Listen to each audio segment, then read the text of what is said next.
Thank you very much for keeping us company. My name again is Helena Nyeweja, and we are coming live to you from the Ikea Bohema studio here at Northridge. Let's start from here. In a bid to strengthen Ghana's security and improve public safety, the Ministry of the Interior has announced a month-long nationwide recruitment exercise for the country's 4 main security services: the police, Prisons, Fire, and Immigration Services. The initiative, which runs from November 15 to December 15, seeks disciplined and patriotic citizens willing to serve with integrity and professionalism. The ministry stated that the recruitment drive aims to strengthen Ghana's internal security architecture, enhance public safety, and promote effective service delivery across all security agencies. It further invited suitably qualified, disciplined, and patriotic Ghanaian citizens who desire to serve the nation with integrity, professionalism, and dedication to apply within the stipulated period. Details regarding vacancies, qualifications, and application procedures for each service will be provided in due course.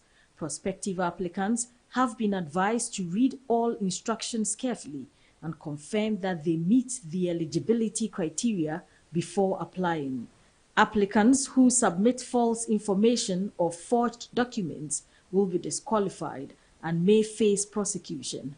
According to the ministry, only shortlisted applicants will be contacted and invited for screening, aptitude tests, and background verification. The ministry has, however, cautioned applicants to be vigilant against fraudsters and emphasized that no fees are charged during the process, warning that any acts of falsification or bribery will attract legal action.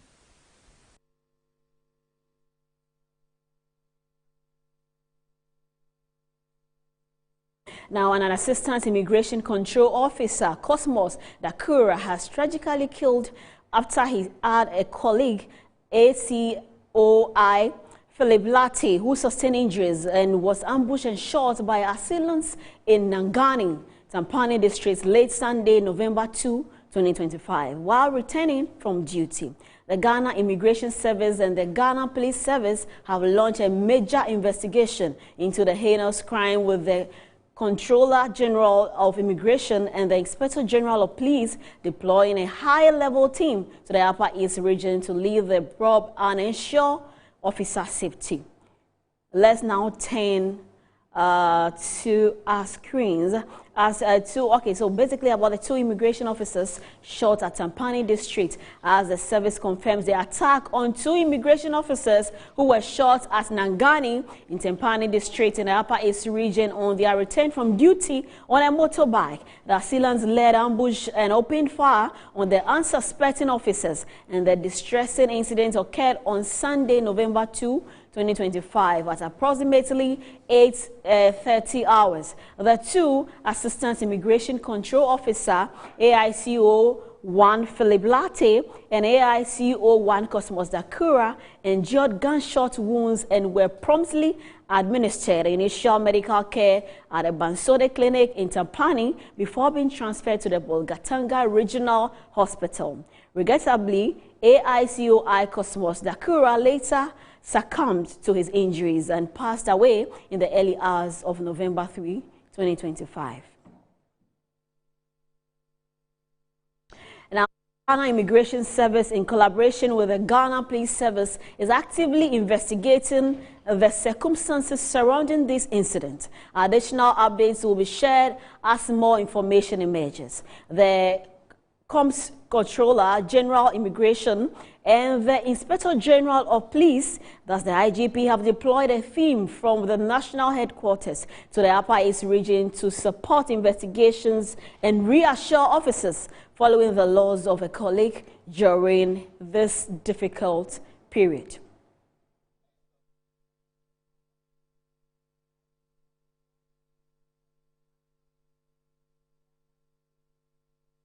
Now, Now, away from that, residents of Achim and Yinasin in the Abuakwa North municipality of the Eastern region have staged a strong protest, vehemently opposing any attempts by individuals or groups to undertake mining activities, whether legal or illegal, in the community. They argue that such operations would destroy their water bodies, farmlands and crops, which serve as their main sources of livelihood.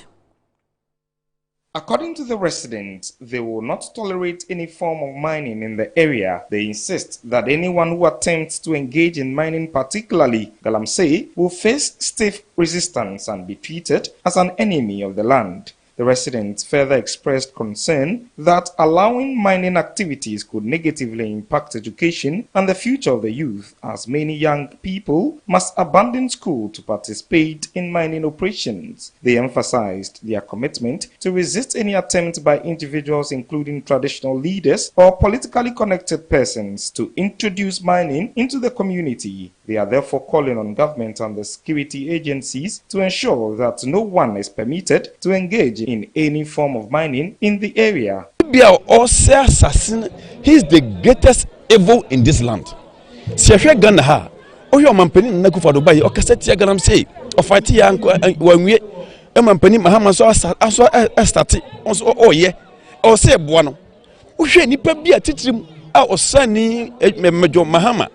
No bo assassin banyon a wonye boni bia no wawu afriwiase yewura defense minister ono so galamsey hu ahu environment minister e kasa environment ya e life ono so eni ni partitive for eka hu o munya hwe o monka about 5 years ago ana manfo started on the machine be see yensu kese bi so ye frɛ no bomene until that time ye hene ye boy hene amane ana ye nyina ye ka bo mu and a coin a stop one to the point say or hen crowd die Emma yes 2 excavators and until saying you see the mining be any form of mining into a tall miners nasum and on a coin. A legal practitioner who addressed the gathering advised the residents to remain law-abiding in their fight against illegal mining. He urged them to use lawful and proper channels to ensure their efforts yield lasting results. As a lawyer, I'll be in Kase Womonfa a tutrasem in Nisa Jumawi because the same crowd number acquires Crano. I started to Chiribi. One who sent identity and to one confirm acquires so they are. I just say, oh, you know, Ntokwa, Inkosibia. We are young constitution, no crampoa, natural resources, and yet Obia, Nipa, and Krabidia is for the state. Gold. Diamond, Sanya Marina was a simoa. Untumi fa ope, enye de enkofa.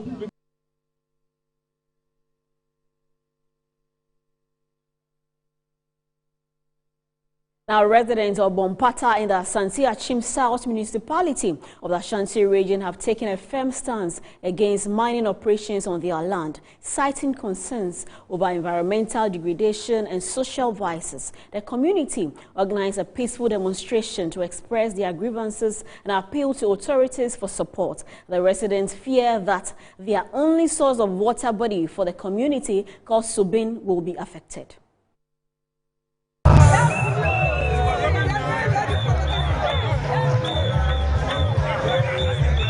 Semusha Swa Ekramiya. Baby, I'm ready to testing. A one way so a friend bedu. Monsha de Niaye. Casa de Yaya Millionaire. Mebakola Ketua. Samani Bakoma say, Obeti Miakoni say, Yapa Waswa, Yabawu Pala Meditem, Yan so Vanyadian, Nana to Fua, Nana Aroma, Omaya Samo Yabako, yes, another prayer Samo, President Mahama, MC. Last minister, the most move to the land say, Asusa, Adia, Opatamai, Yadia, this lady to him, and what's now, yes, see, almost 1 month. Let's say, million more Monday, but your question said, Omonti Krumana, because so be any Omono, 2% better no money in Subiano. And to where the young to cross a man as a Bibia, the best friend and anonymous. Omo de adwumane ba ne se omo hwe ne ye nankofa ntokwa asisi bebi bebre bi ama na ye mokro no ho ban Nya mine na ye pe no ha. Na mom ye pe enwuma e betimi ama emrante e. Emabawa, emrewa, enkokora nyina anya biaye. Enti ye na robon pota he, ye dodo. Nana, ade a me de tu anim ni. Ukuro se, omo mpa mine. Omo hia djuma. Enkwara ne mabawa mrante nyina benya biaye. Ye bompata asante achimo ane oduane se babia. And the no more because I was okay, but this is the first time. Into Galamsey crying and a comedy. Now Galamsey Baba. Into me As with some more social stories this afternoon, as a deeply disturbing case of child sexual abuse has emerged in the Boku municipality of the Upper AC region, involving a man identified as Sule Fonko, popularly known as Uncle Sule. A journalist with A1 Radio in Bolgatanga, Moses Apia, has uncovered the story. The story centers around a man identified as Sule Fonko, popularly known as Uncle Sule, who is alleged to have defiled several minors, including schoolgirls. The matter came to light after he reportedly defiled two siblings, aged just 4 and 7 years. In a small, quiet corner of Posum community in the Boku municipality, a 7-year-old Dorcas, not her real name, struggles to walk properly. Her pain runs deeper than her steps can reveal. Behind her timid eyes lies a horrifying tale of betrayal, abuse, and a system that seems to care too little and too late. On 2 occasions, a 47-year-old man known as Sule Fonko, a familiar figure selling sweets from a container at the Elumudin KG Primary School, exploit her vulnerability, not only her, but her 4-year-old sister. We closed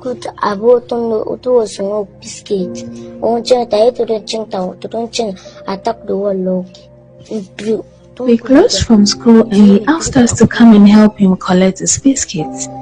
When we got there, he asked us to enter with him inside. We did, and he closed the door, removed our underwear, and also removed his as well. He put his thing inside ours and asked us to go to the mosque and wash ourselves. He told us not to tell anyone, but my younger sister was the one who said it.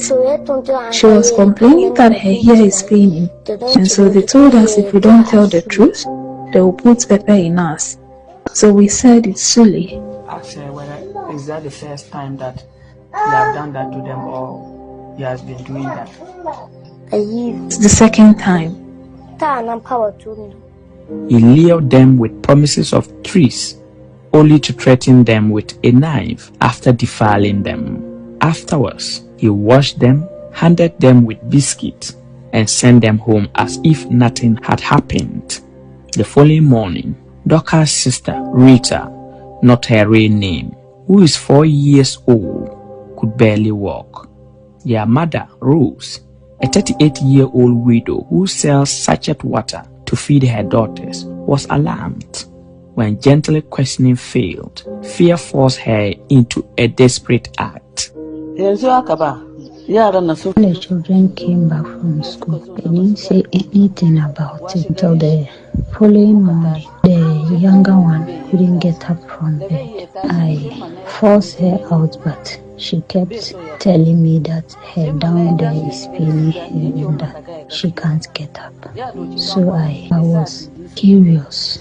So I questioned her what happened to her, and her under there is paining her to the extent that she can't even get up from bed. She didn't say anything, so I called the elder one. Since they both play together and they are always together, so I called her. Then I asked her. She too wasn't ready to open up until I threatened them that if they don't tell me the truth, I will blend hot pepper and put it inside where they are already saying that it's paining them, so that it will pain them. And that was when the younger one got scared and opened up to me. And she told me that the man selling toffees and biscuits at their school called them to come and help him collect his biscuits and toffees inside. So both she Now, according to the girl child officer at the Boku Municipal Education Directorate, Matilda Aboga,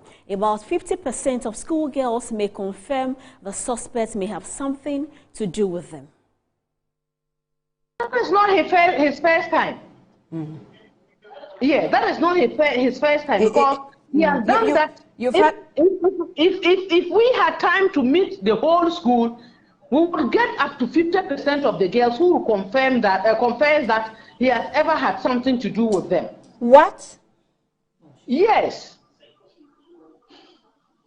Because what is happening is that there is, I heard from some of the teachers that there's even a girl who he did that to, and the girl's uterus has been removed. The problem that I have come to, realize here is that many a times they say we are together.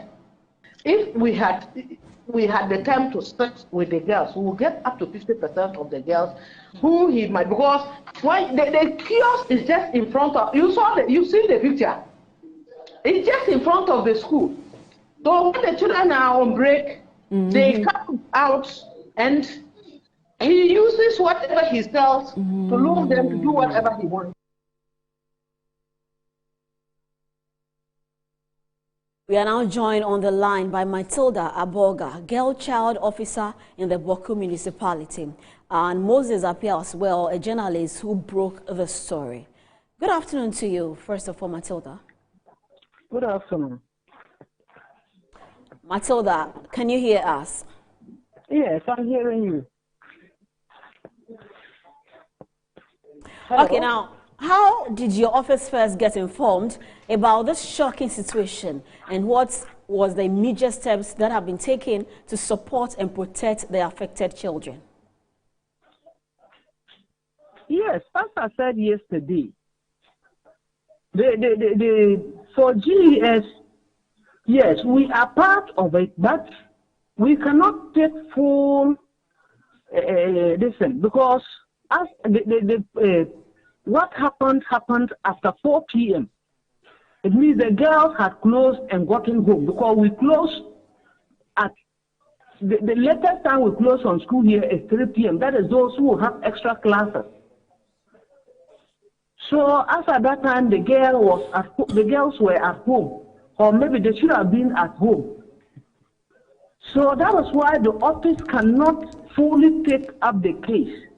But we are also involved because the regional officers are aware. The girl child, we have reported the case to the girl child. I remember we went for a meeting at Bolga and were to see the DOPSU officer, but unfortunately she had traveled. So as of now, I don't know whether she is back or not. But the case is with them. Okay. We have a copy. We asked the head, because they asked that she should bring the report to the regional police station. So we also asked for a copy. So we have a copy in the office, and it was from us that Moses had the copy. Now, you mentioned that about 50% of schoolgirls may confirm the suspects had some form of encounter with them. How are you coordinating with relevant agencies to ensure the case is properly handled? Yes, as at now, as I told you, the social welfare officer is involved. But it happened that the last time I was with her on Tuesday, and she told me that she hasn't had any report. I mean, they haven't told, that was last week. Because there's another case we are following up of a schoolgirl who has been denied to go to SHS, and we are also on that case. So I met her on that case, and she told me that she was not aware of what had happened, because the Boku Municipal Police have made us to understand that they cannot make any arrest unless it's from the region because of the situation in town. So she said she has not been able to get in contact with the police. So as of now, unless a can call her and find out whether she has been able to get in contact with them and what they are doing. But for the police, they are saying that they need the picture of the man to be able to get him. Okay, now beyond this case, what measures is your office putting in place to prevent such abuse and strengthen girl child or children in general protection in schools across the municipality?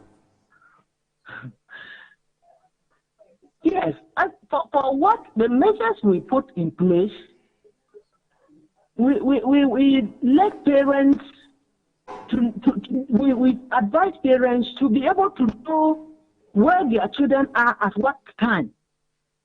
Because there are most of the parents don't even visit the schools to know whether, yes, I have given my child chop money to go to school. Is that child actually in school? Is she not in school? After school, where does she go to? Who are her friends? We advise parents to take this serious.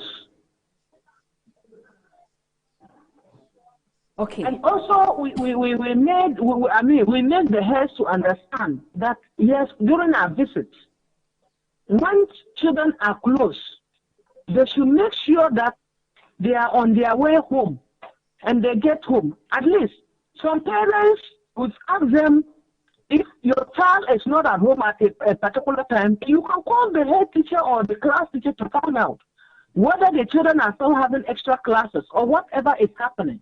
Your child is not in the house. You'll be able to know and you'll be able to trace and get your child. Okay.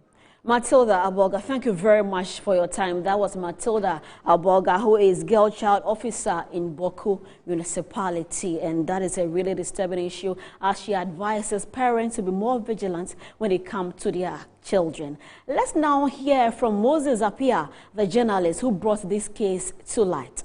Good afternoon to you, Moses. Okay, so we have Moses on there who is going to talk to us how he got to know of this story and how he actually broke the story and everything that is in there. We have Moses with us now. Good afternoon to you. Good afternoon. Moses, how did you first come across this story and what steps did you take to verify such sensitive information before reporting it? Okay, a trusted friend told me, who is a teacher at the Illumidine KG Primary School, told me about it, and I said, well, I will also try and see. So when I asked him to introduce me to the family, he gladly did. We went to the family. I spoke with the mother. Initially, the mother was a bit hesitant, and even the teacher was a bit hesitant because they told me that they know that they are just telling, and I'm coming to waste my time because nothing at the end of the day will happen. But I assured them that as a rural reporter, I will try my best to raise awareness about this particular incident. So the mother, later on, my 2 attempts in Boku, the mother agreed that yes, she will speak to me, and even invited one of the survivors, that is a 7-year-old, to talk to me. So it was a bit challenging because you could see the traumatizing nature of them. Even if you listen to the girl voice, you could see that she was not okay. And even me being a man standing beside her, she was a bit worried. I could sense that from her. So it was traumatizing, but they opened up to me. And also I asked for the medical confirmation as to whether indeed something like that happened, and I got it from the education department, that from the girl child officer. They helped me with the original copies of the medical report and all that. So from there, I went to the regional office of the domestic and violence support unit, and they also confirmed that yes, they get hold of the case. They reported to them. And they even gave the family an instruction that they should send it to the Boku Police Command so that they can arrest the man. And I say, okay, that was okay. So I follow up with the Boku Police Command, and they say that yes, they are aware of the issue, but the challenge that they are having is that they don't have a photograph of the abuser, Mr. Sulefonko. So that is their challenge. And as we speak today, they are still telling us that they don't have a picture of Sulefonko, and so they can arrest him, or they don't even know where he is. But I also call the mother to confirm whether they have seen the man, because their houses are not far from each other. And indeed, she told me that yesterday someone told her that the man is staying in his house.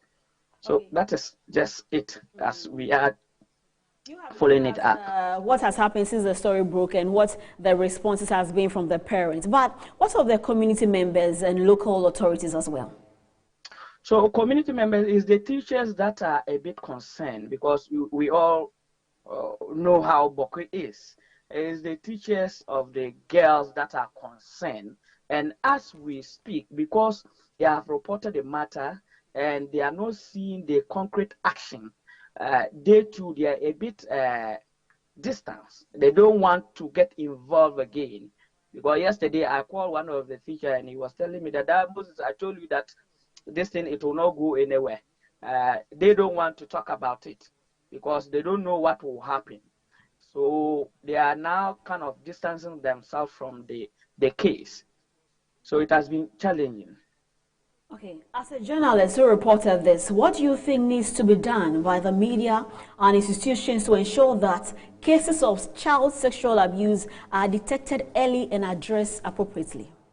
So what I will call on, and I think that already we are doing that in terms of the awareness that we are creating, in terms of we saying that it is not one particular media story, but it's a whole, and we are doing that. I think we need to do more of such stories. And as rural reporters too, we shouldn't always sit and say that, oh, after all, I'm at this corner of the community, even if I talk about it, it will not go anywhere. We need to also continue the advocacy. Let the public, especially now that we have social media, we have to let the public tag those who matter. The Ghana Police Service, the Attorney General, the Child Protection, all those who matter, we think that they can voice. We have to tag them, let them know that we are at this particular corner of the country and this is what is happening, and we think they need their attention is needed. So I think that is what we are doing. And I must say that as Metro TV, you have taken this matter up and you are actually doing what I, as a rural reporter, is praying that all media houses in the country, we can all fight to see that this particular matter, this particular person is being arrested. Because I'm told by the community members that he has resources. Because when the issue happened, he agreed that he will put part of the medical bill, and he gave the family members 3,200 as medical bills to go and settle the hospital. So it tells that the man has influence, and if we don't pressure more, if authorities don't come in, it will become like just something that we keep on saying and will not be seeing action. And if action is not taken, similar cases that are happening at our various communities, family members will not want to come and report them, because if they do, at the end of the day, they will not see the results. So they will not want to report them. Thank you very much for your time this afternoon. That was Moses Appiah. He was the journalist that broke the story. He's with A1 Radio in Bolgatanga. Now let's move on to other stories, as workers of Pambros salt industry in Wejagbawe in the Greater Accra region have protested against what they describe as an alleged encroachment on a portion of their operational land by some Chinese nationals for real estate development. Speaking to the media, operations manager for the company, Daniel Boyce, has called for government's intervention. With pains and anger, some concerned workers of the Pambros salt industry have chanted a number of songs in protest of what they describe as an encroachment by some Chinese national who intends to encroach part of its operational land. Just on my extreme hand are some salt pans where they use in their operations, where best their salt and take them to the far end. What I'm being told is that the Chinese national has constructed a wall which is making it barely impossible for the workers to harvest the salt and dry it. The head of operations for the company has called for immediate government intervention to halt the ongoing work. Started last year, September, but this year, it's somewhere I think from May, June, before they revisited the place again. Started filling the protection sites haphazardly. And my challenge is that we have reported to the MCE, all the appropriate authorities. What he is doing doesn't have even a permit. Before you do any project, you need a permit to start. Who has given the approval to do what he's doing? I want the government, the security forces, to really come and stop these things. Because I don't think he's got the right document to do it. Some workers raised concerns about the fear of losing their job should the alleged encroachment take place fully. So what's what China for Medi assassin? You flag Guyan, and you and Saban Shannon, some Baji Pambros to free and Sam. A brother cost a Ghana Hanamono. A brother cost a Ghana Hanamona, and you would die. One can say Pambros, I want a boy non so because a Hanum who are dear, who to me the Hanum. Meanwhile, English Lafa Berima Marco Manche, who doubles as wager as a quache, Ni Ayi Akufo-Addo, who intervened to restore order, has called for calm among the stop game. The black circle me. They game pe Ashanti Sweetai, not necessarily they are Ghanaians. But the Ghanaians in stop amenyemi ganyopo. Nile ikanye na access to the wherever he want to do. But in hoko shpo enye akomogo. Rombaje mean stop contention ne akpa abashi. Ejagishi na we won develop ma Kenya. Nga develop ma ge dwemo ke nga ni develop o ma. Or the redevelopment of the encroached land. They've raised concerns about how the Chinese national have destroyed a number of the salt pans that they are using in their operation. Reporting for Metro News, my name is Eko Sechisaki. Pambros, Accra. That's where we wrap up for today's edition of the news updates on Good Afternoon Ghana. I'm Helen Anyeweja. After this break, Kwesi Efie will come through with Business Edge. Please stay with us.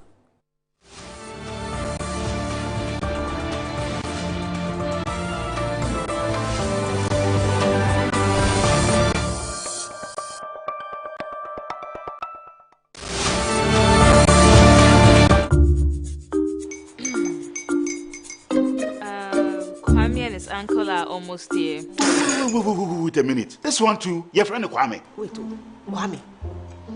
As in the same Kwame again? Yes, Mommy. The second coming. Into all this tension, just to reintroduce that broke boy from Kaswa. Why would you deceive the family like this again? Now I understand the whole delay. Troll from Kaswa, dear. Why wouldn't he be late? Or being late, of course.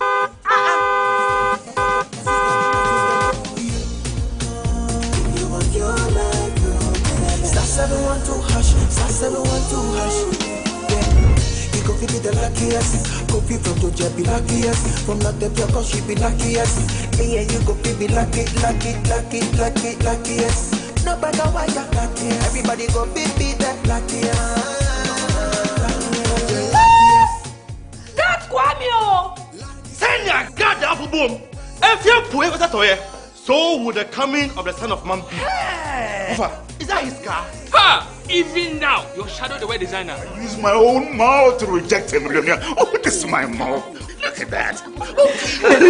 Kwame, my son. Now, tell me the truth. How did this all happen? Oh, Mommy, simple direction. Mr. Goodluck no check me well. Yeah, man. Easy car. Or dial star 712 hash. The devil is a liar. He picked his ticket and entered his lucky 5-digit number. I'm his birthday. Oh, how romantic! And he followed the prompt, yes. And then boom, confirmation test. One quick, pick 5 numbers for me, okay? I'm feeling like 7. Dial star 712 hash. Choose your ticket. Enter your lucky number. Follow the prompt and let destiny handle the You see how they love you now? Yo, do you have family permission? Before December, maybe release a motivational album. Patapa, my super. This promotion is regulated by the NLA on the Caritas platform. Need your attention, please. Mnet Movies 4 brings you Action HQ. Before I describe the job, I have to know you can do it. The movie festival where action never clocks out. 1, 2, 3. Go! Business as usual means fist first, questions later. We don't do spreadsheets. Car keys, a couple guns. We do high speeds. Put your foot to that floor. and you pay. Our management style, very hands-on. Water cooler chats, surprisingly inspirational. I live my life a quarter mile at a time. This October, Mnet Movies 4 is mission control for mayhem. Complete destruction. It's home base for heroics. It's Action HQ. Consider your couch the corner office of chaos. This is not a drill. Report to Action HQ all month long on Mnet Movies 4, where action never clocks out.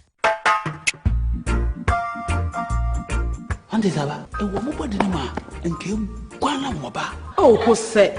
And I'm the SMS. Cannon Pano, Nasana, Michiana, what me. A drain I didn't quano. Kingdom Garlic Bitters. No, more benefit. Me benefit wine. Also, what told dear? Abrewa, the smile, Abrente, Mishuve. One antique crana wabre.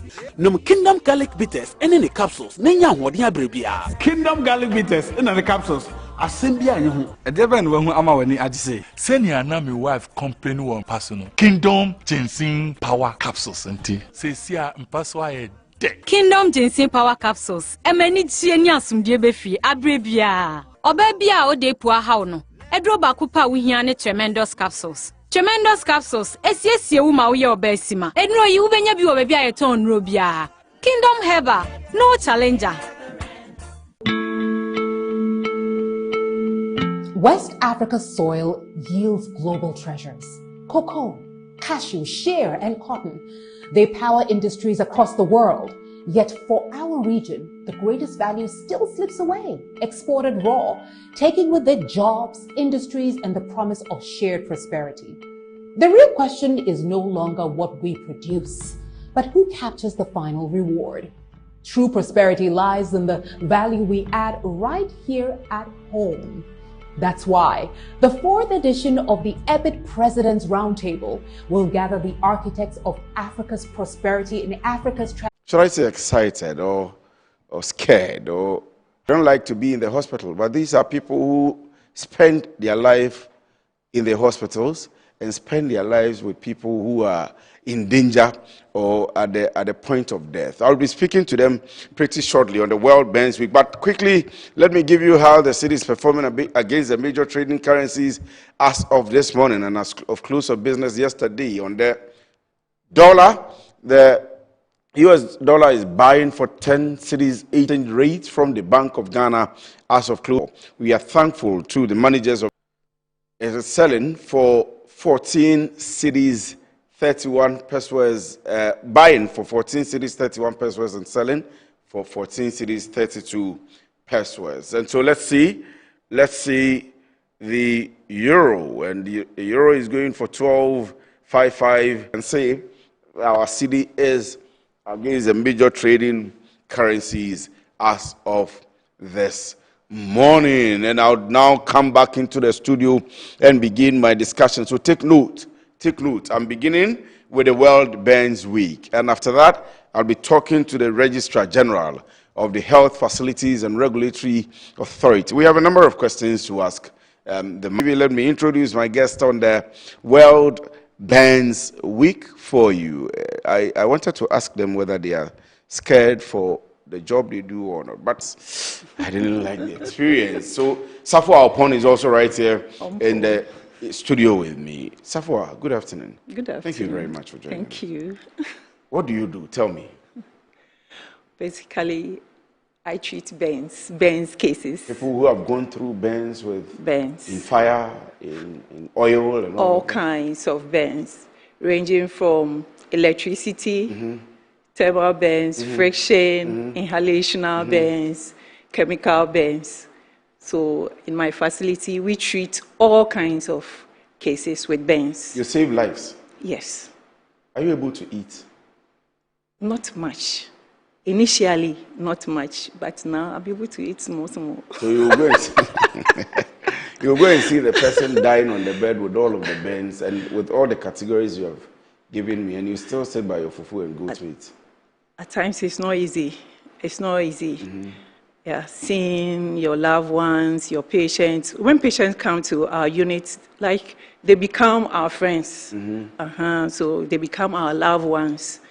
So seeing your loved ones, your patients dying, it's not easy. At times it's psychologically, emotional for you and for the whole team.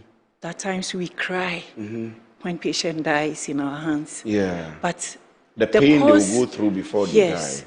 the cause is not from us. So we are trying best to save lives so that I'll come back people will stay. to the story. I've experienced a friend of mine who got an accident at a filling station, got burnt in her car, and even after a month or two that I had the opportunity to visit, I just couldn't hold up. I really couldn't hold up. But Judith, you are the founder of Beyond Burns International.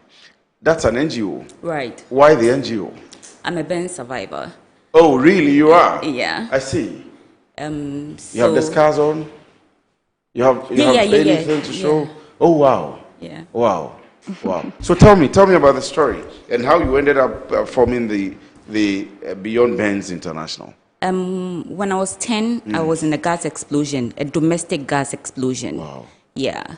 And after it happened, hospital life, I was in the hospital for a while, and I didn't recover fully and left to the house so that I could continue going to school and everything. It's been a journey. But along that line, I thought of a time where we could set up an organization that would take care of the welfare of burn survivors. And I have conceptualized this over and over again to a point where we can do it. And we started this a couple of years ago. I've been working closely with the Reconstructive Plastic Surgery and Burn Center of the Korle Bu Teaching Hospital. I've been working with the Ridge Hospital as well, the Greater Accra Regional Hospital. People call from all over the country trying to source some medical or surgical assistance from our foundation because you know that burns are very expensive, and many people that suffer burns are not able to afford the what it takes to get optimal care in the hospital. And many families, as a result of having to pay hospital bills, drugs, everything, it just after the whole incident plunges the whole family into deeper poverty. So yes, Beyond Burns comes in to cater for the welfare of burn survivors. We also create awareness on the prevention of burns. So yeah, we are trying to meet it from both ends. Are you achieving the targets yourself? You set for yourself, the results you want to see, are you achieving that? I mean, considering yourself. Right. And then looking at the people you want to help.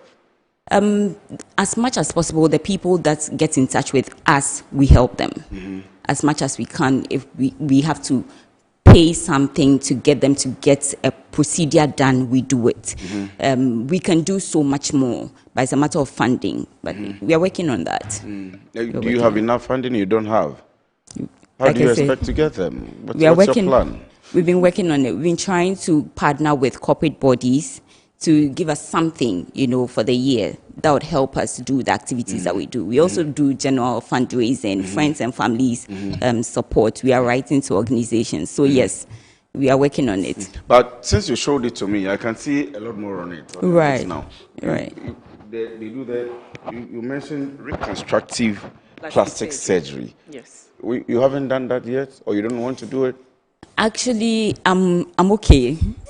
I'm okay at this point. When I was a child, when it happened, my dad was like, I'll take you outside to do all these surgeries and everything. And it didn't happen immediately. My dad was plunged into some kind of financial problems after having seen me through the hospital phase. So it didn't happen. But gradually, I started to learn to rise above the burns. So hence the name Beyond Burns International.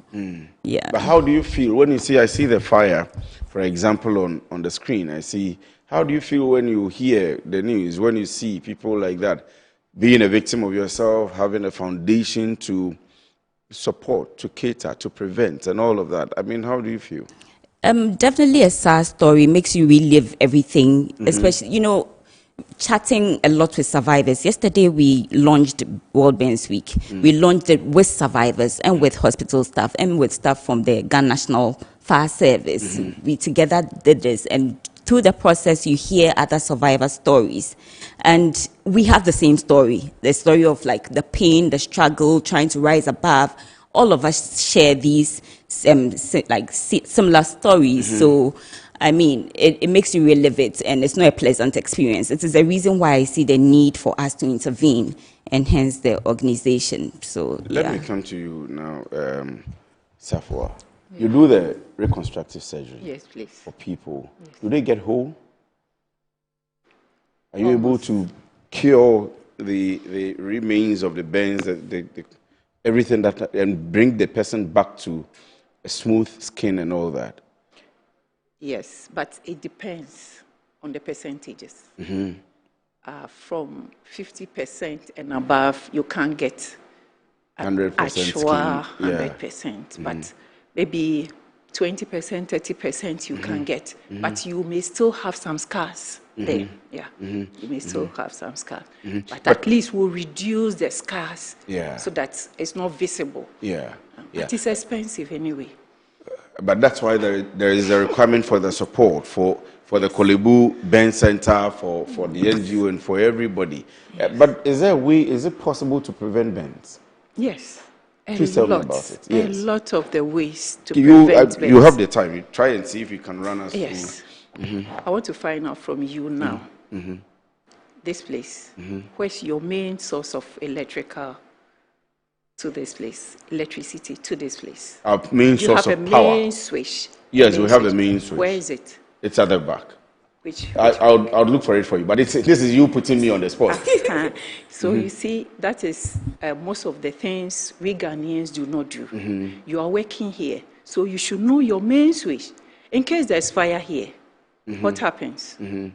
It's at the back of the building, I know. But I was wondering why you are putting me on the spot. But I know. I know where it is.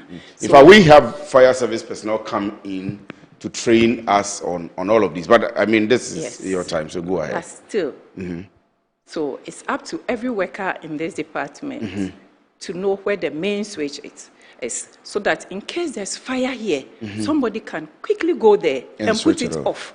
As soon as you put it off, fire goes down. You don't wait for fire service to come. So that is one of the first preventions as Metro TV. So it's an assignment I'm giving to you. I'll look for it and make sure, I'll make sure my people will also know it. Everybody knows it. The second one is when people are like boiling hot water or maybe cooking. The hot water for what? Maybe for bathing and other things, other stuff. When you are boiling water for a child, you make sure you always put normal water, that's the tap water, inside the bucket first, to wherever the hot water is, before you pour the hot water. But a lot of us use an empty bucket to pour the hot water into the bucket, and then as we are going into the bathhouse, or we can bump into somebody else, and then the water can splash on us. Which we shouldn't do. A lot of people also burn their rubbish in the houses. When you are burning rubbish in the houses, there shouldn't be anything like mosquito sprays and other things. All these sprays and other cans have pressurized air inside. So as soon as you burn, it explodes. So we should make sure those things are not in our rubbish bins. But you see, we have when we are burning them. We have the fire service, for example, coming in here, putting out educational campaigns, making sure that people comply with certain principles. I don't know if you have the collaboration with them, and then if there is any way that you're also trying to educate people apart from this week. I'll be asking you the significance of the week and why we should celebrate it. But are there campaigns? Are there ways and means that we're pushing this information down the throats of we, the people, so that we don't experience the burns? Yeah, so I will ask you the same question. So please answer that for me. We are going out anyway, but not much. We are going to the marketplaces, the schools, to do the education there. But I think our education is not going far enough. Because I'm in Accra here, doing this in a small way. Right. I believe somebody in Tamale or somebody in the Western region Yes. or somebody in Volta region should also rise up and also do it. But a lot of us are afraid of burns. Even a lot of health personnel, nurses, doctors, Yeah. a lot are afraid of burns. Yeah. So they always push burns away from them. So when you want people to talk about it, a lot of people do not want to talk about it. So we don't have a lot of practitioners who are trained to attend to burns. We don't have enough. We don't have enough. In Ghana? So, yes. So a case happened in Tamale and they'll flow the person all the way to Korle Bu. To Accra, to Korle Bu. To Accra or Ridge Hospital. Or Ridge Hospital or UGMC. Yes. And even if you take the person to UGMC, the person will end up in Korle Bu Teaching Hospital. What do we do? So we don't have a what do we lot. do as a country? How do we get there? And a lot of people do not want to be trained in burns. Why? Is it because it's scary? Is it because... Yeah, It's finish scary. that. It's scary. It's emotionally draining to take care of burns cases. Or the money You is not yourself- enough. Looking at the commitment you need to put in to take care of You are not burns giving patients. enough anyway. You are not giving enough. It's across board, so you are not giving any special thing. Yes, you are not giving any special thing for taking care Yes. of burns patients. And for burns patients, majority, because of the low socioeconomic areas that they are coming from, they don't have money. So you will in turn use your money for most patients who have burns. We are in the week, World Burns Week. And for you, the NGO, what's significant for you? Why do we need to celebrate it? World Burns Week is an international initiative with the intention of raising public awareness on burns as a global health issue. This is important because many people around the world die in numbers of 180,000 to 300,000 people dying every year as a result of burns.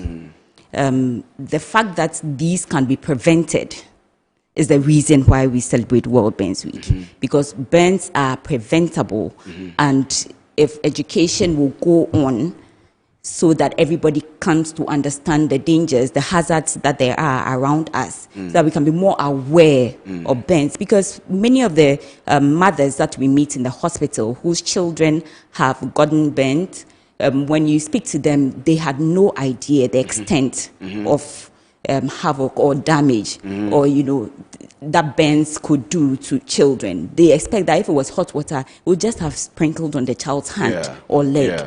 Then they see their child completely in bandages from head to toe. And the depth of the burns, these are deep thickness burns that these children are incurring, and mothers were not aware or hadn't even seen any pictures of what burns really look like.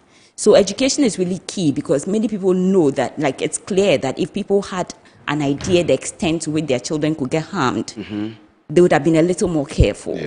So yes, because burns are preventable, that is why World Burns Week is such a big deal, because this year the theme is from burn to recovery, prevention is key. From burns to recovery. Prevention I like is the key. prevention part, because that's what the burns... Right. I can't. Yeah. I can't. Yeah. So what's happening within the week? Anything you're doing specifically? Right. There are online activities, events, including seminars, campaigns, webinars, discussing all these big issues, and the most important thing is what we actually do on the ground, which is currently we have a project, the BAPS project, Burn Awareness Program for schools, where we go to schools to educate them about prevention. Because if children know these things, they become good ambassadors at home and their communities. So we actually task them that all the lessons they learn from the classroom, they go home and even tell their parents, and also so that they can be able to watch over their younger siblings, So these are the things that we are trying to do on the ground so that we can push the message of prevention. Okay. Yes. Okay. So I am rounding up. I'm going to put you on the spot. Luckily for you, I don't know if it's a good question to ask, but I'll still ask. I have the Chief Executive Officer. We call him the registrar of the Health Facilities and Regulatory Authority, sitting right here in the studio watching you. Yes. And listening to you. I don't know, would you make a request that they require hospitals, every hospital, every health facility, CHIPS compounds, health centers, clinics, up onto the very big government hospitals, everyone should have a burn center? Is that possible? Is that a requirement? Would you make that request? I've taken his number because I saw him down there. I'm going to ask him anyway. I'll ask him whether he's going to ensure that. I don't think they'll have a burn center in each. Does it require huge equipment to have? Yes. You need a lot of personnel, trained personnel to handle that. And you need plastic surgeons. Currently in Ghana, I don't think the plastic surgeons in Ghana will be up to 30. Wow. Yeah. We don't have up to 30 plastic surgeons in the country. Yes. The whole of Ghana? Yes, the whole of Ghana. Over 35 million. We don't have over 30, up to 30 plastic surgeons in the country. Yes. And that is alarming. Because when you have facilities such as burn centers, you are supposed to have plastic surgeons who will handle cases and do the surgery for them. But this is a case we don't have. And even train nurses on burns, like burn nurses, we don't have enough. We don't even have up to 500. So is this for the Ghana Medical Council or for who? The Minister of Health, from policy decision or policy place? But we'll take that conversation up. That's a promise. We'll take this conversation up and make sure that, all of us are supporting the managers of the economy to give us some of these things. But thank you very much. But we are always willing. Which facility is ready to accommodate us, to train nurses there on burns, we can do that for them. Let me say a special thank you to you for the work you are doing for Mother Ghana, the Kolebu Burn Center, the Beyond Burns International, and everybody in the country who is involved in treating burns patients. It's a very, like I said, I have had a small burn on my hand, very, very small anyway, and it was treated. But kudos to you guys for the work you are doing for Mother Ghana. If anybody wants to support, anybody wants to partner you, how do they reach you? Let me start with you, and then I'll round up with you. Beyond Burns International, you can reach us on beyondburnsint.com. And then on Facebook, we are Beyond Burns International. On Instagram and on TikTok, Beyond Burns International. You can also reach us on 05. Am I allowed to do that? Yes, please go ahead. 0594108880. 0594 108880. Okay.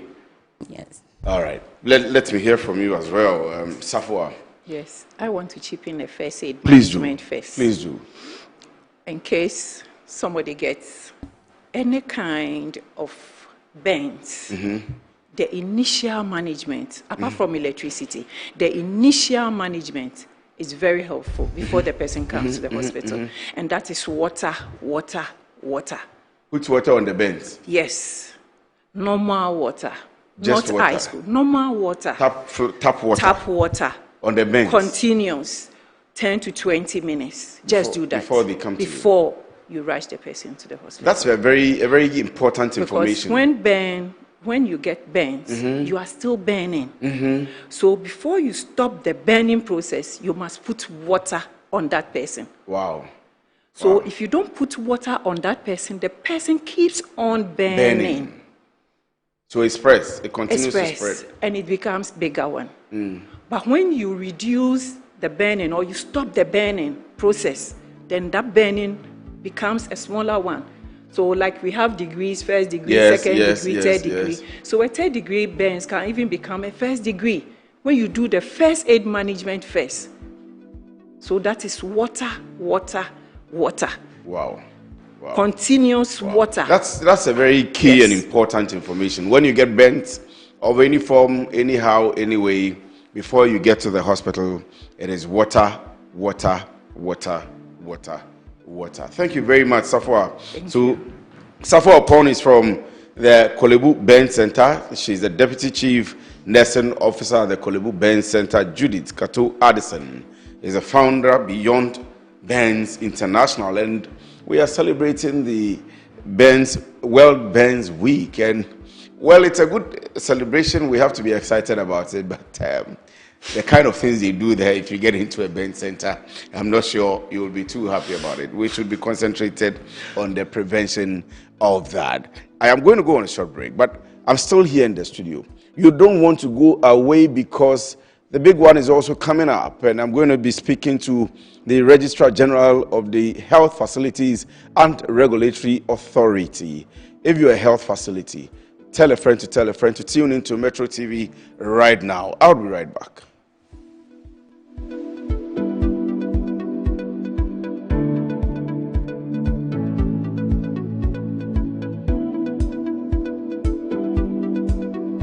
Branch manager.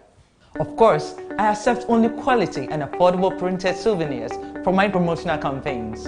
I'm the head of academic affairs of a very important institution in Ghana. Of course, we only deal with quality, reliable printing companies for our institution's printing materials. I'm talking about appointed time printing. Appointed Time Printings. We take pride in our extensive print scope that transform your ideas into captivating visual masterpieces. We delve into the core objectives and vision of each print project. Precision printing is at the heart of our printing process as we meet your tight deadlines. Our rigorous inspection, color verification, and overall printing excellence are assured. 20 years of printing excellence. It's always a pleasure working with you to create a vibrant, dazzling printing experience that gives you a masterpiece. Appointed Time Printing, your world of quality and affordable printing.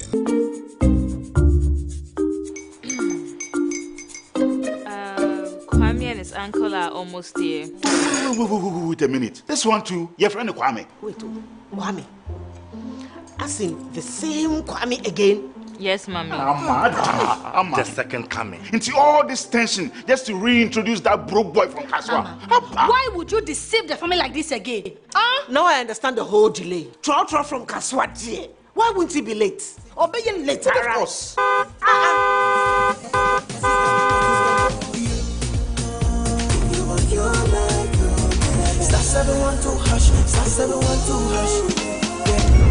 Go be the luckiest, copy from Georgia be luckiest, from not the cause she be luckiest. Yeah, you go be luckiest. No matter why you're lucky, everybody go be that luckiest. That's Kwame! Send your God down boom! If you're poor, so would the coming of the Son of Man be. Hey.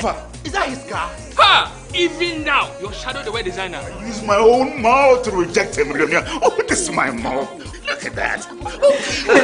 Kwame, my son. Now, tell me the truth. How did this all happen? Oh, Mommy, a simple direction. Mr. Goodluck no check me well. Yeah, man. Easy qua. Or dial star 712 hash. The devil is a liar. He picked his ticket and entered his lucky 5-digit number. I'm his birthday. Oh, how romantic! And he followed the prompts. Yes, and then boom, confirmation test. One quick, pick 5 numbers for me, okay? I'm feeling like 7. Dial star 712 hash. Choose your ticket. Enter your lucky number. Follow the prompt and let destiny handle the You see how they love you now? Yo, be your family permanent. Before December, may release a motivational album. Patapa, my super. This promotion is regulated by the NLA on the Caritas platform. I just want to hear. Welcome to season 2 of Play by Ear. Make some noise! This is the only show all you need is your ear to win some cash.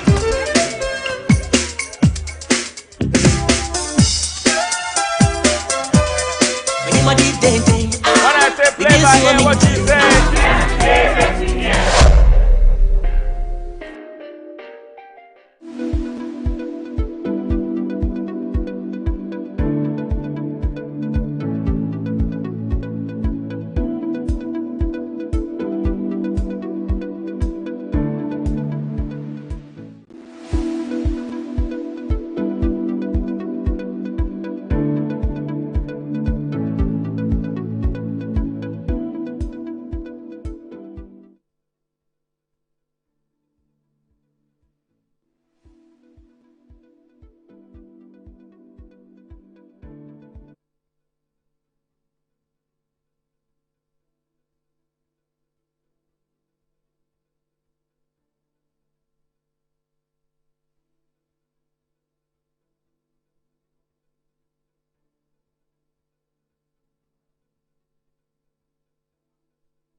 Well, so my mic was actually off. I'm saying that I am happy to be in the studio today because I'm hosting Dr.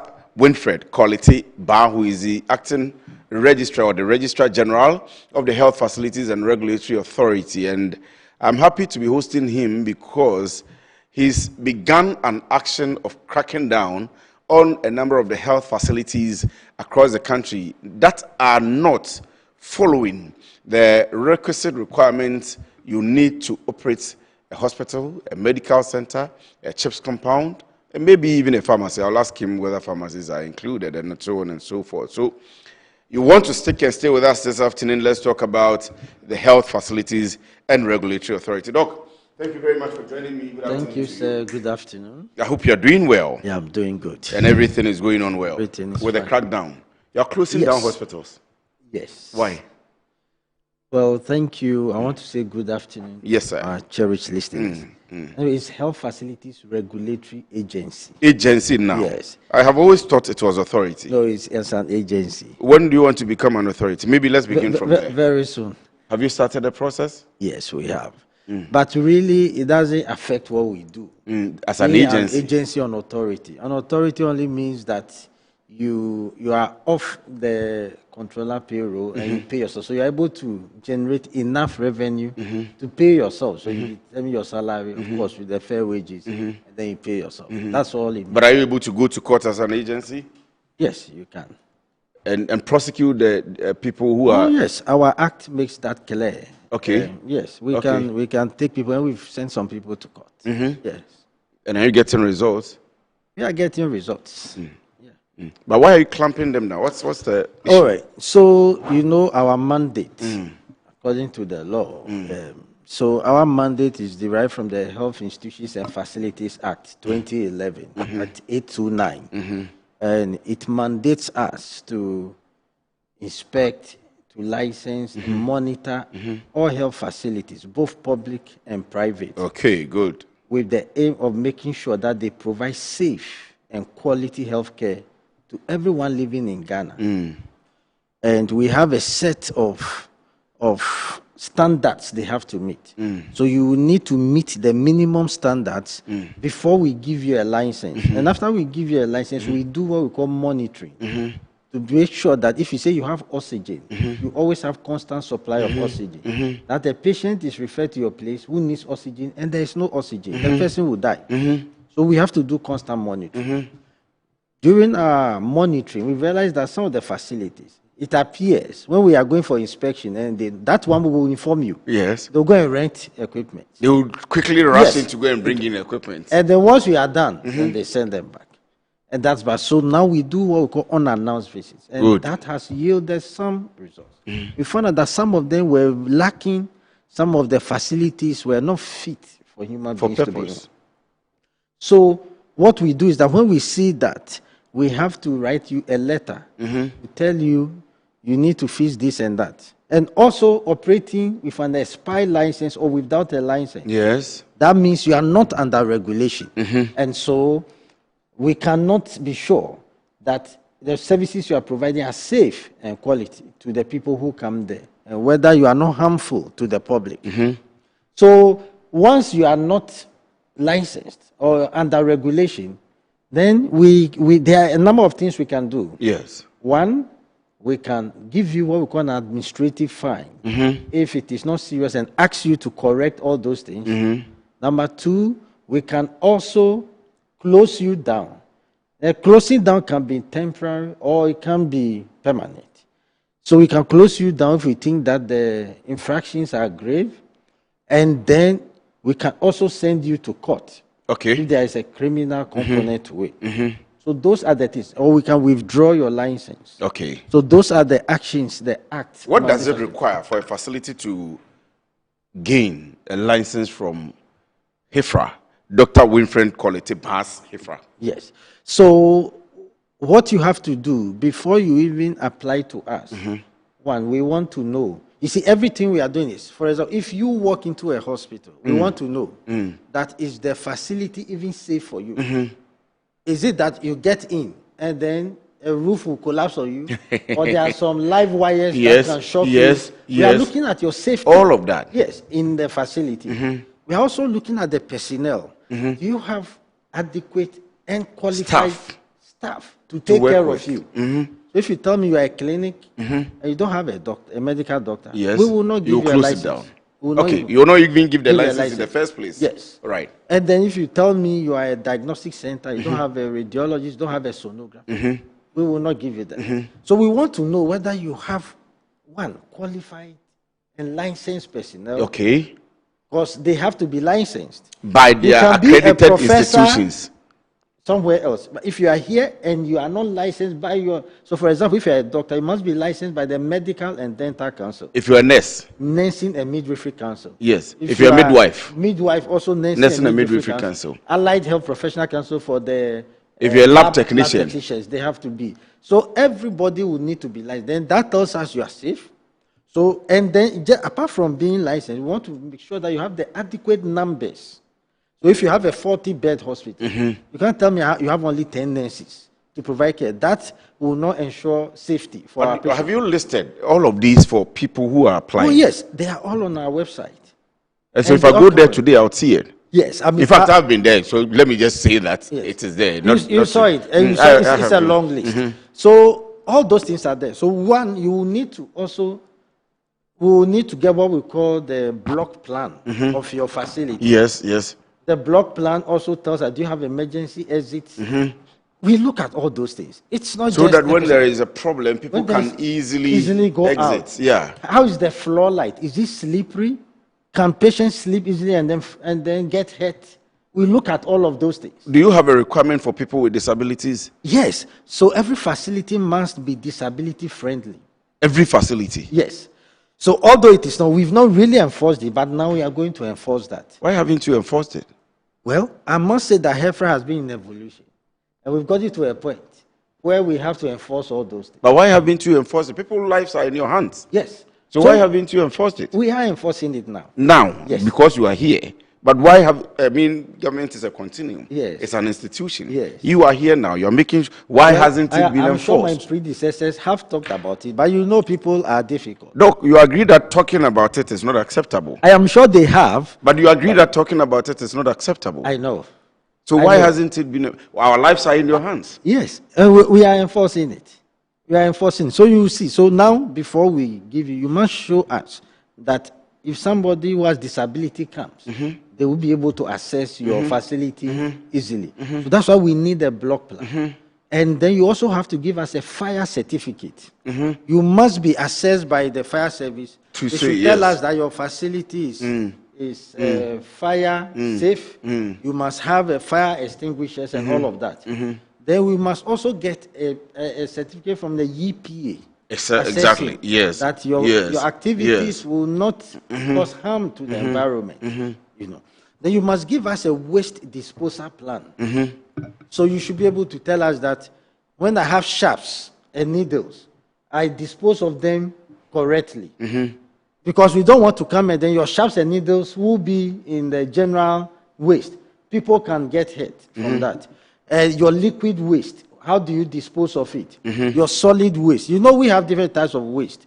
We have infectious waste as well. You know people's placenta and things have to be disposed. People's legs are cut. In fact, blood is coming out every time. So there should be a way properly disposing of infectious waste. We need all that plan. So you can see our processes are very detailed and strict. Okay, then you also have to the extent that you also even have to get us a letter from your bank to tell us that financially you are capable and stable to be able to provide healthcare. Because if you tell me that you set up a clinic and you don't have enough money to even purchase oxygen for the next 1 month, how do we take you serious? Or even pay your staff? So we'll need a letter from your bank and a bank account showing that you are financially stable. I got into an argument with someone, and the topic was about too many requirements. So one side was, it is important that your requirements are many, so that if you are not a serious business person or a serious facility, you will not be allowed into business at all. The other conversation was also that entry should not be that difficult for people so that we can have a number of facilities across the country to take care of people. What's your position? You are the CEO. So you know, like you said, this healthcare, we are talking about human life. And when one life is lost, there's nothing you can do to bring it back. You can lose money and somebody will come and donate some to you. But when the life is lost, or when the mistake is made that can harm somebody, you cannot reverse it. And so it is important that we make the entry requirement very strict. It is for everybody's good. We are there to protect the public. And I tell people, anybody can be a patient at any time. You don't have to be sick to be a patient. As a matter of fact, you can be walking and then a stray stone or someone can hit something and to just come and hit you. And you'll be taken to the nearest facility. No matter how much money you have, you'll be taken to the nearest facility. Or you are working somewhere and a scorpion bites you in the village. They'll take you to the nearest facility. If it's not safe, they don't have adrenaline, they don't have painkillers and things. What will happen to you? So we have to make sure that you follow it strictly. And I always tell people, will you just go and jump into an aircraft that's about to fly, knowing that this one, today it has not been inspected, it has not been passed to fly? Will you go get in?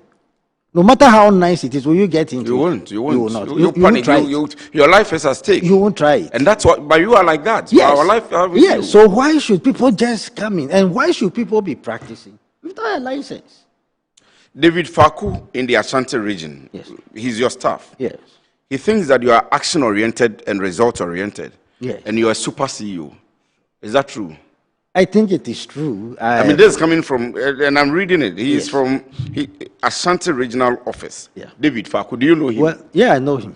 He's in so is he sending it because he knows you or you know him? Well, I can't tell, but I think that everything... Are your staff happy with you? They are very happy with me, and I'm sure you can talk to them. Not just my staff, everybody I've heard saying HEFRA. In fact, I think that HEFRA is more visible now. I agree. That I agree, 100%. I agree. When I was appointed, people were like, HEFRA, what's HEFRA? What's HEFRA? In fact, there were even people in the health fraternity who were asking. Perpetual is also from your office, head office in Accra. Perpetual says you're doing a great job. That's what I'm asking. Yes. Are your staff happy with you? I think they are. And it's not just because I'm a superman. I think that I've been able to rally all my staff together. And so all the results you are seeing is because my staff are working very hard so that we achieve our mandate and make sure that we protect lives. Do you have enough staff? We don't have enough staff. You don't have enough staff. But we are How many staff do you have currently? So currently we have about 137. That's woefully inadequate. That is inadequate. Across the country. Across the country. That's woefully inadequate. So we've taken a few what we call contract staff. But those we have to pay for IGF. So you know we can't take so many. We have about 33 of such. Don't you think you need more than 1,000 staff? Yes, we need a number of staff. And are you in every district? So every region? For now we have regional offices. And out of the 16, we have 10. I have just added, we had 9. I've added 2 to it since I took office. Oh, in how many months? In March this year. And you have 2 already? We had 2. So Upper East and then Upper West. So Upper East, since Kwame Nkrumah did not have a HEFRA office. So we had HEFRA office in Tamale. That takes care of all the northern. No, I mean Upper East, Bolgatanga. Yes. Did not have. Yes. We have Northeast, Nalirugu and Gambaga, Waliwali, they didn't have. Yes. So Savannah didn't have. Yes, so our office in Tamale takes care of all of them. But now we've set up one, we just opened a new one, and I want to thank the DCE and then the MP. They helped us secure an office. And then also in Upper East, we also had the DC and MP helping us to secure an office. So we've opened up there so we can reach out more. You know, the northern part is very wide. Very wide. And I can tell you that our office staff in the northern region, although I said this, we're just our 5. 5 taking care of the entire 5 So what we do is that we have temporary people we recruit. We call them external assessors. So these who are temporary, we train them. So anytime we are moving, we get them to come and help because we don't have the numbers. So can we do an advocacy for His Excellency the President John Dramani Mahama to look at the work you're doing currently? Sure. And realize also that our lives are in the hands of doctor and his team. But if there is a hospital, or there are hospitals in Western North, for example, in Savannah, for example, in Alerigu, for example, and then it will take the 5 staff from Tamale to go and check them. It can take them about 5-4 months before they can go back to check them. Sure. So if anybody is practicing, having any more practice, it will go on for that period till they come back. Sure, unnoticed. But this time we are using an approach. What I did, I've decentralized a lot of the operation. Most of the time, I mean, previously, most of the operations is being led from the head office. Since I took over, I said that we are going to give most of the operations to the regional office. That is why we have increased a lot of our planned activity. We have increased the number of licenses we have given. We've almost doubled it compared to last year. Of course, and that also includes revenue. We are almost doubling the revenue for last year. And I started something we call compliance. So that would ease you up to be able to take more people on. So compliance innovative. And then enforcement. So that's what you've heard. We go out. See, because we didn't have enough of people, like you're saying. Facilities will be having a field day because nobody will come there. Yes. Right now, what I've done, there are 2 ways I've approached it. First, immediately I came, we sent out numbers. We did flyers.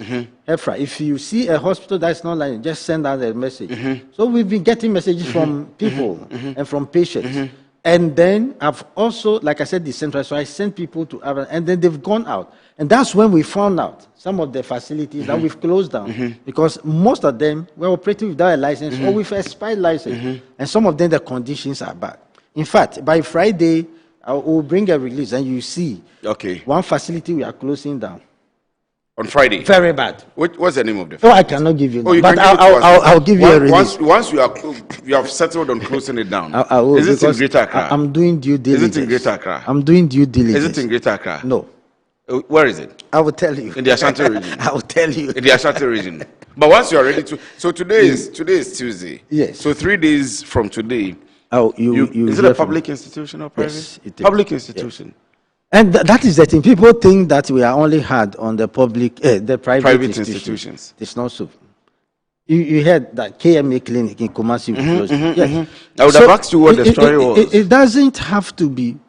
You see, like I'm saying, it's about human lives. Yeah, exactly. Whether it's public or private, it is your life. If you go and the one day is not qualifying, it's giving you wrong injection, will you say because it's public? So no. So our approach is very fair. Do you get political attacks that you are attacking based on whether the hospital is probably affiliated to PPP or CPP, NPP or NDC? Do you get that? Well, so the good thing is that since we started this exercise, we've been getting the support of everyone, including the politicians. Thank you. In fact, even the citizens, everybody said, oh, you are doing well. In fact, people are commending us. And I can tell you, we've closed on some facilities, and then they went to call some of my big bosses to call me. That's why you know. They called me. Then when they call, I start telling them the story. So, in fact, one of our big national executives called me about a facility. Oh, this person says this, and don't you think it will go against us? And I said, no, well, let me start. Then I started. And then, by the time I was done, he was in support of you. He was like, in fact, go ahead, close them. Close it down. In fact, if you need reinforcement, let me know. Wow. I will send you reinforcement. Wow. Yes. Wow. Because you see, everybody wants the best for the country. And His Excellency, John Dramani Mahama, is envisaging a healthcare system that's robust. We want to make sure that the public trust in the health system is restored and the confidence. When you walk to a facility, and that is why it is important because, we are coming to start free primary health care. And anything that is free, that does not have quality, people will abandon it. You will lose the essence. And so we need to drive home that we are going for quality health care. And that's why we are we are going about. So that is it. But I can tell you, before I started this exercise, I bought in. I made the stakeholders buy into what I'm doing. They understand what you're doing. So if I close you down, you go to my minister. He will even tell you that he will come with me to come and. He knows the work you're doing. Yes. There. What's the story with the Guinness Ghana Clinic? Well, so they have been practicing with an expired license. For how long? I will not be able to tell. I think it's about 2 years, right? With a CEO for the hospital or the clinic? Yes. Sitting on it? Yes. Practiced for 2 years? Yes. Attending to people with people's lives? Without renewing their license? Yes. And there are so many facilities like that. Do you have cause to go to court on that? Oh, so what we do to prosecute. We can, it depends on how you cooperate. If we give you the fine and you don't pay, or we come and close you and you go and open, we'll just take you to court. And but if anybody died within that 2-year period, yes, based on a deteriorated facility or equipment, which you haven't certified in the last 2 years. Yes. What happens? Yes, and that's what I tell people. That it is in your best interest to be licensed. When you are licensed, it covers you a lot. Because you see, the fact that you go to hospital and something bad happens does not necessarily mean that there was negligence. Yes. Because some may happen. It may, the fact that somebody died doesn't mean that there was negligence. Yes. But if you are not licensed at all, your case is dead on arrival. In fact, the lawyers will be on your neck, will mesmerize you. So if you are practicing without a license and somebody sues you, the judge will not even continue the case. Once they know you are licensed, you are doomed. So I tell people, it is in your best interest to get licensed. How, first of all, is it a responsibility of me, the patient, to identify a licensed hospital? Is that a responsibility? So, and how do I identify a licensed hospital? Very good question. So the act, the law stipulates that every facility must display their license at a place that is visible for every patient walking in to see. That is to say that any patient that walks to your facility must know that this facility is licensed. So we tell them you need to display your HEFRA license, maybe at the entry point or somewhere. It is even an offense not to display the license. Your license. Because the person walking must know that you are licensed. Is licensed. And so I am quite sure that I will be safe and will receive quality care from this facility. So that is one of the things.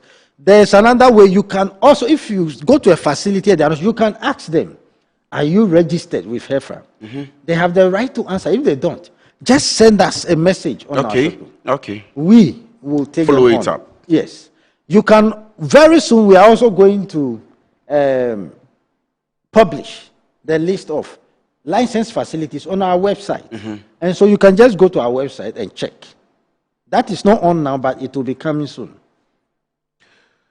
Do you organize training, refreshment courses, or anything of that sort for practitioners, for business owners, for the people within the industry? Yeah, that's a very good one. So since I took over, we have planned 3 of such trainings.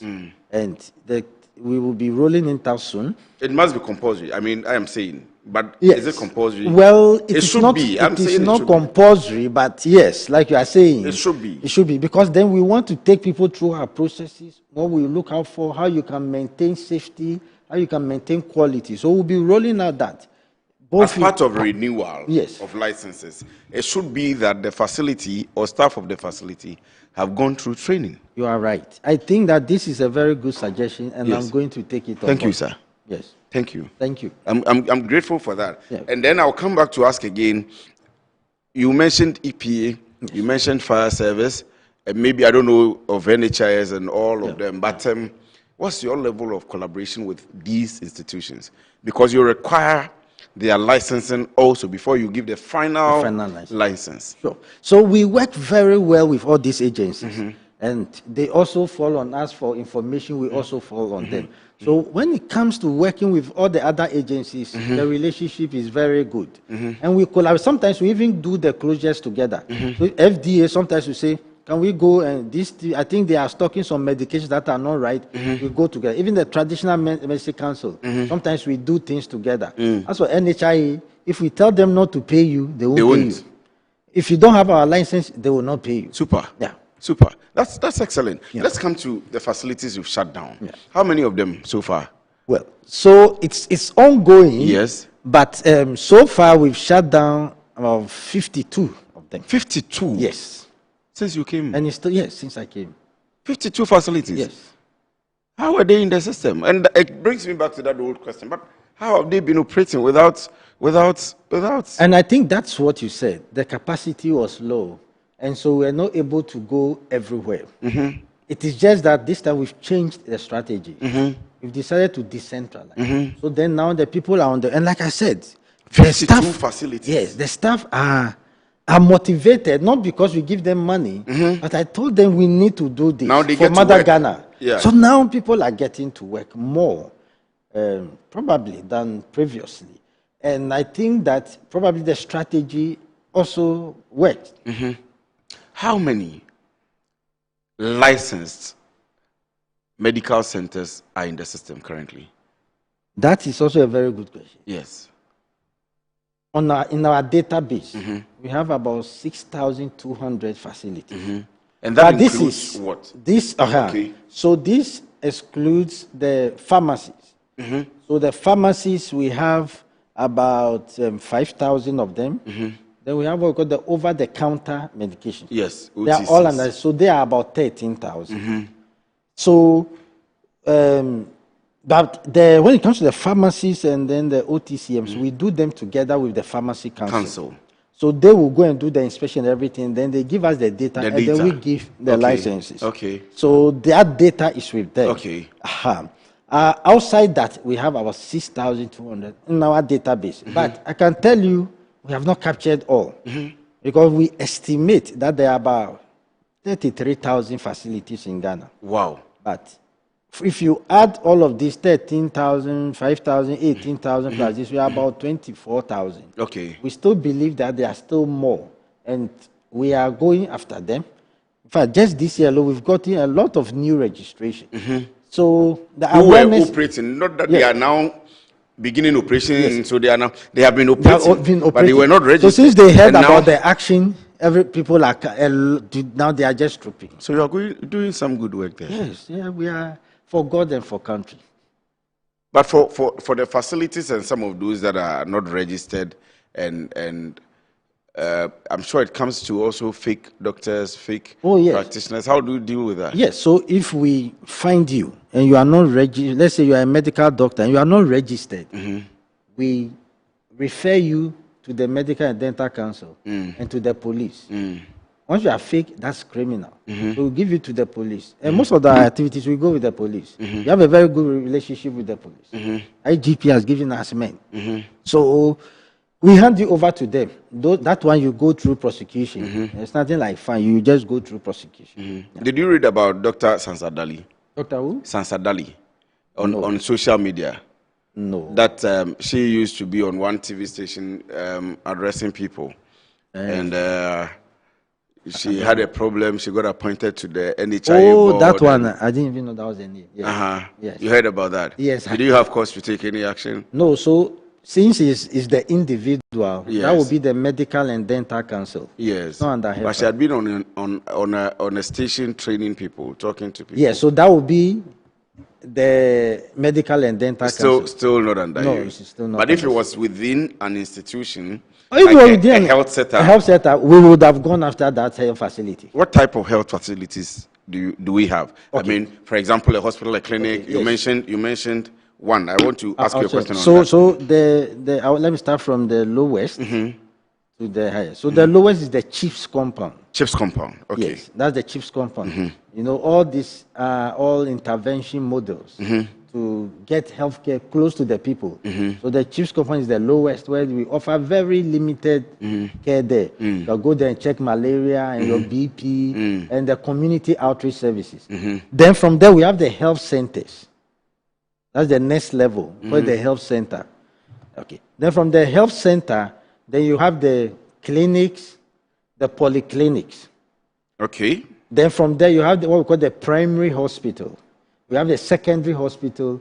Then we have tertiary hospitals, and then quaternary hospital. Wow. That's the highest. Wow.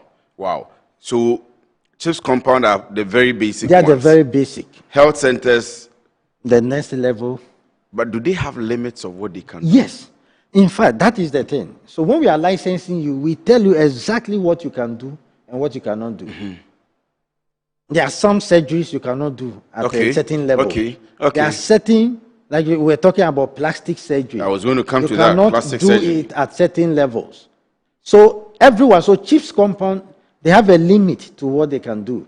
And all that are spelled out before you get a license. So it means that you are not going to require, like I was asking the Ben's team, you are not going to require that of, for example, every clinic to have a Ben's center before you license them. Because that kind of complexity can only be provided by specialists. And specialists start mainly from secondary hospitals to tertiary and then quaternary. So those are the levels where that care can be given. You can't do that at lower levels. But did you hear the number of plastic surgeons we have in the country? Yes, it is woefully inadequate. And we need to train more and set up maybe centers of excellence. So in the various zones. So we have one in Kolebu, we have Konfanochi. And then the northern zone, Tamale Teaching Hospital. But probably we need to add some more. In the western region, do we have? The western region, I am not sure, but... Or the western enclave. So from the central region to the western region, western north. Yeah, so I think that the Cape Coast Teaching Hospital is will able to offer some plastic surgery services. Yes. So you're mentioning the type of health setups. Yes. Let me ask this one. Fertility centers, are they under you? Yes. Do you approve people to do abortion? Not people. Do you approve institutions to do abortion? All right. So abortion. Are there registered institutions to do that? No. So there's nothing like registered to do abortion. Abortion is sometimes a treatment modality. So that is why in our laws we have medical abortion or legal abortion, and then illegal abortion. So, for example, a pregnant woman has serious health condition. Maybe there's something we call eclampsia or pre-eclampsia. And you know that the problem is because of the pregnancy. If you don't remove it, the patient will lose her life. The law mandates you to be able to take that out, and that is legal abortion. You can take it out. So it is a medical intervention program that can be done under certain conditions. So if you do it illegally, that the law will... What makes it illegal?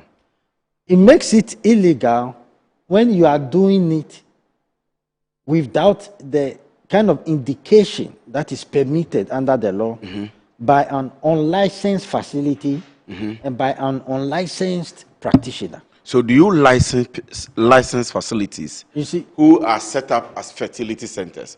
And that majorly includes people who have unwanted pregnancies and they want to terminate. So, like I said, facility centers are not meant to be terminating pregnancy. They actually want to rather help people to give birth. Yes. Terminating pregnancies, the legal way can be done in any registered hospital that has the facility. No, health center, you can't do that in a health center. Okay. Because they don't have theaters. So from the level where they have theaters, medical abortion can be done there. Anywhere else, it becomes illegal. And you know people are doing it. Are you clamping down on them? Oh, if we find you... Do you know them? If we find you... But do you hear of them? We've heard about them.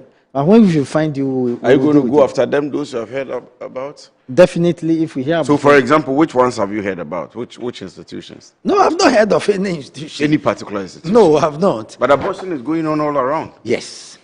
You see, I am. You see, all of us are in your hands. I'm the CEO, and so all of us I are deal in your with the hands. law. For example, if you are a judge, yes, and you see somebody stealing from someone, you will not say, "Hey, I'm sentencing you." They have to bring the person to you, into your jurisdiction. Then now you have jurisdiction. So when they get to my jurisdiction, I will deal with them. Because you spoke about plastic surgeons, there is an issue also about.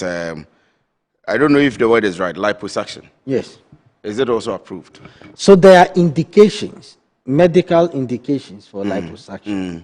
That must be done by a professional under the right conditions in the registered facility. Once the indications are right and you've gotten consent from the patient and you've explained everything. That the patient wants to cut certain part of the stomach and increase the butts. Yes. You approve of that? And increase the butts. You see, so those are plastic surgery. Like I said, there are indications for all of them. But you approve that? You license that? We license people as plastic surgeons. Yes. And to do what? To be able to do all of that inclusive? So they do reconstruction. So you saw the yes, I saw that. Sometimes, if you have one, they can take parts of your body to cover up. And those are the things. Cleft palate, you've seen them, they can reconstruct it for those. These ones are cosmetic. They are cosmetic, we know people do them. If you don't get into trouble, you get away with it. But when you get into trouble, then we will take you up. You will take the person out? Yes. You know Dr. Binfo? You've heard about him? Yes. You've seen him? Yes. You've seen in some time past that he was practicing illegally? Yes. Is he practicing legally now? So, you know Hefra dealt with that issue? Yes. They even took him to court. Yes. And Hefra won. Yes. The last time I checked, in fact, they came to me and they said they want to now go through the process. To get license. And I asked them, are you practicing or not? And they said they are not. So as far as I'm aware, they said they are not practicing. I mean that part. I mean, yes. Okay, doing that part in the whole of their work. Yes. So when they came to speak to you, they assured you that part they are not practicing until you license them. Yes. And so now we are going through the process. They want to get a plastic surgeon because I think that was the problem. You have to get a plastic surgeon before you can get into that. So we are waiting for them to provide that. So if you go in now, and they are doing that, Obinfo's facility, what's going to happen? And they are doing that. We are going to close them down and take them to court again. When was the last time you went there? Not you yourself, but so they came to me about, I think about 2 months or 3 months ago. They said they want to go through the right channel. But after that, we haven't been there. But yes, I'm going to send my people there one of these days. Not just them alone, we are doing monitoring. Yes. So we will find ourselves there, definitely. Yes. Yes, we have the Ghana Medical Association. Yeah. GMA. Yes. You mentioned the Midwifery and Nursing Association, who obviously would also be monitoring and licensing their staffs and checking what they do. Do you get into the point of having duplicity or conflict of interest? Maybe not them alone, but any of these institutions who are required and mandated to pursue some of the things that you do. Yes, so maybe just a correction there. Ghana Medical Association is a labor union. They don't license or regulate. It is the Medical and Dental Council that regulates. Yes. I must say that there is no duplicity of tasks. We actually work together. So they license the individual, the practitioner. Yes. And we license the facilities. But you require the individual's license before we will give the experience. Before we give the facility. So that's why I said before we give you a license, you have to prove to us that you are registered with your council. So you are the final father? Yes. You register with your council and you give us that license before we will give their facility a license. So we work together. They give us information, we give them. So if we go to a facility and we close them down, we realize that the person there does not have the, we refer to their council. When there are issues with the staff, for example, people complaining they're abusing patients who are coming in, and the hospital is going to be, that facility is going to be noted for kind of attitude and all of that, that doesn't come with you. Yes, so patients do make complaints to us. When they do, we look into the case, and then we will look into the facility and whether they've gone through the process. But the individuals that are involved, the practitioners, we refer them to their various councils. I am rounding up, but let me ask you, that we are in the space of technology. Yeah. Advanced technology, AI is coming up. You don't have a lot of staff. Not in that line alone, but in your entire operations and dealings. How do you intend, or are you using technology to achieve? Because you have a number of things you're doing. You've said so many things. And I am wondering, I want to believe in you that you can do all the things you have said within at least the next year, next 2 years when we come to you. And of course, we'll be with you. We'll be following you. You're doing a great job. But how is technology within the entire space of your operations? Thank you very much, and this is also a very good one. So, yeah, because of the limitations, I've decided to go very digital. So right now, Hefra is going very digital. And I can give you an example.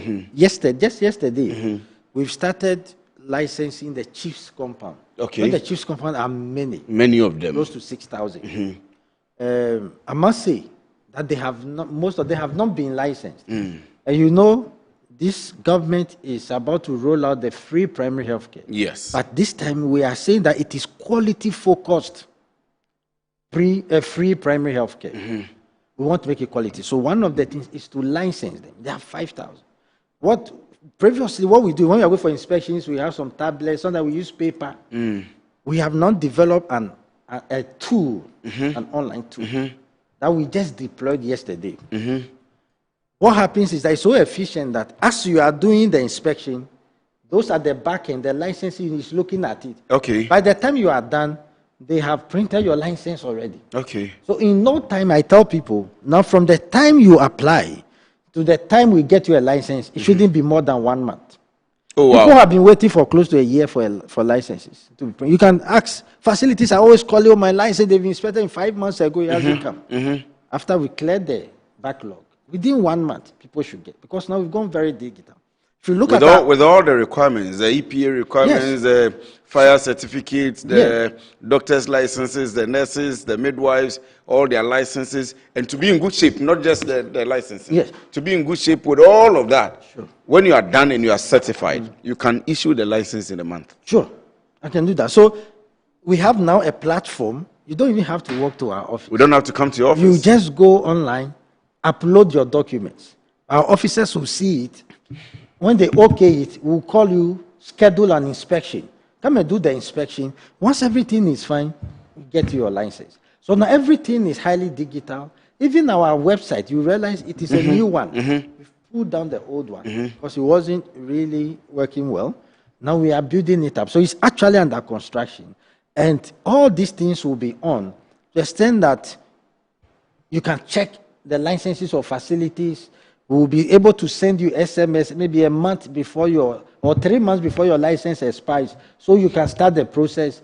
You can interact with our patients. So can come and check. I can evidently see why David from Ashanti region said you are an action-oriented man and you want results. Sure. And I am happy to have been with you here. Your final words to the people. Because the other question is, if I go, I'm getting lots of messages coming in, but your final words, you are still clamping down and you say that Friday, you are clamping down on one in Kumasi. No, I didn't mention Kumasi. Also, the clamping down, we're always clamping down. But the big hospital, which you are clamping down, the big public one. Yeah. So Friday, what time? What time are we seeing that? Oh.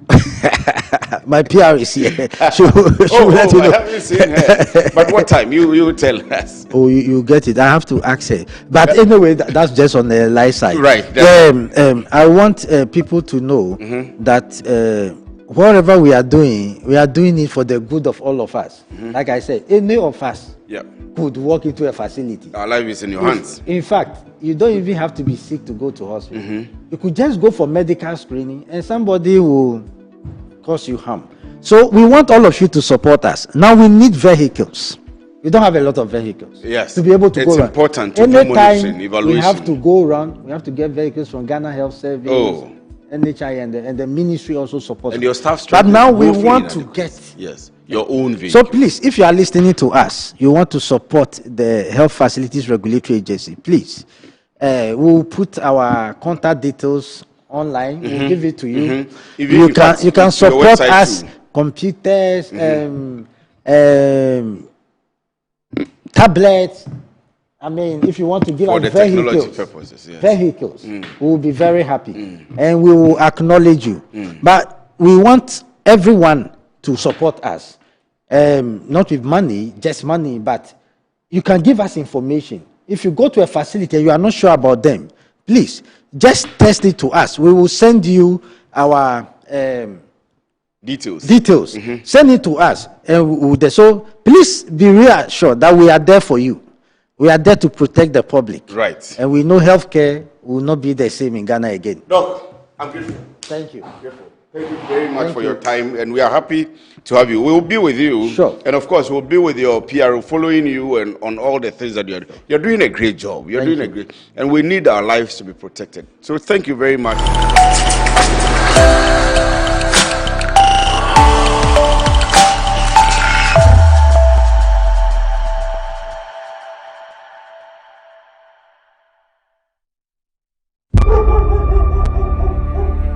Can I ask you something? Yes. Go on. Can you stay away from Patrick? Sally, baby.